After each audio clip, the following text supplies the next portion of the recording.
Assalamualaikum warahmatullahi wabarakatuh. Salam guru penggerak.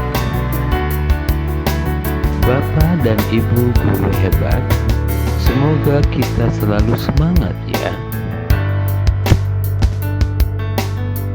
Pada kesempatan kali ini, saya Asep Saifuddin dari SMA Negeri 1 Cikalongwetan, Kabupaten Bandung Barat, Provinsi Jawa Barat sebagai calon guru penggerak angkatan 11.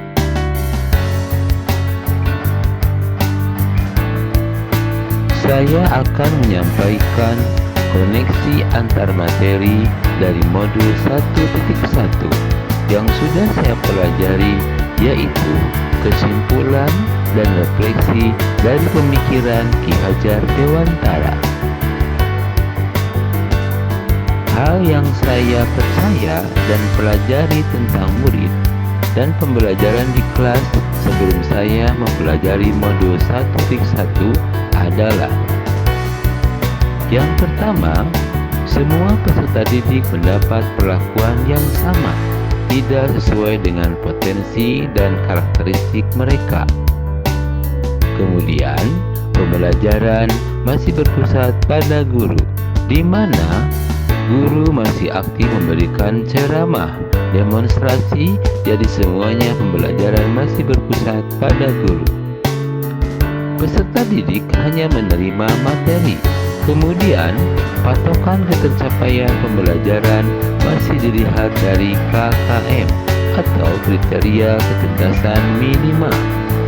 Lalu, ketika peserta didik tidak menulis, maka hal itu sama dianggap tidak belajar, dan pembelajaran budi pekerti difokuskan pada saat belajar PPKN dan pendidikan agama saja, tidak terintegrasi dengan pembelajaran yang lain.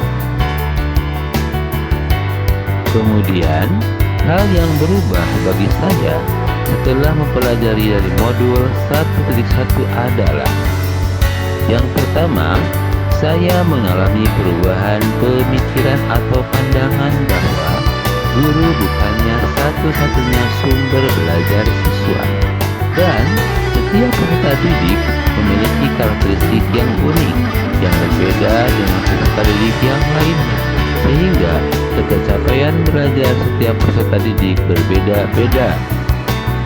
Semua pembelajaran dikaitkan dengan budi pekerti, jadi tidak hanya pelajaran agama dan PPKN saja. Selain perubahan pemikiran, saya juga mengalami perubahan perilaku bahwa kita sebagai pendidik harus bisa mengarahkan peserta didik belajar sesuai minat dan bakatnya.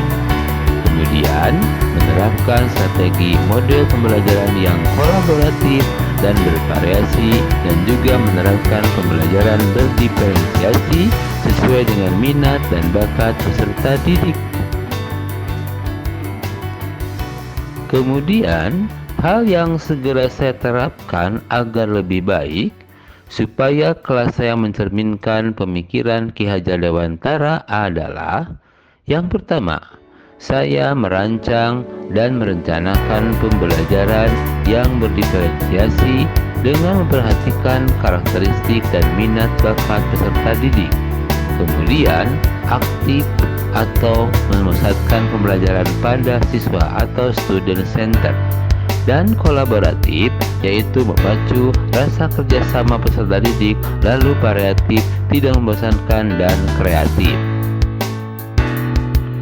Selain itu, saya berupaya menjadi pendidik yang menuntun, bukan menuntut. Kemudian, memperhatikan kodrat anak, mengutamakan budi pekerti, dan saya berharap saya dapat menginspirasi lingkungan belajar tempat saya beraktivitas.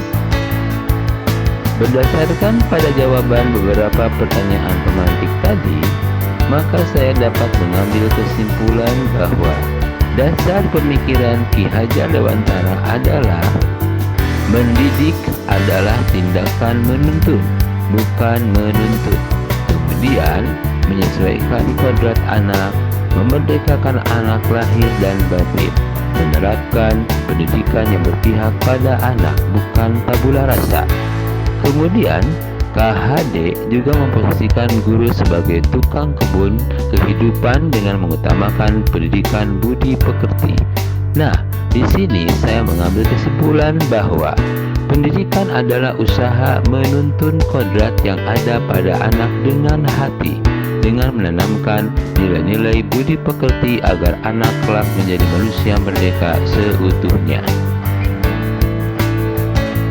Kemudian, saya melakukan refleksi diri bahwa dalam pendidikan itu ada 3 kata kunci yang harus dijadikan target, yaitu merdeka belajar, kolaboratif, dan well-being atau sejahtera. Yang diartikan di sini bahwa peserta didik dan guru menerapkan konsep merdeka belajar dan berkolaborasi mengembangkan potensi sesuai karakteristik peserta didik demi mewujudkan peserta didik yang bahagia dan selamat.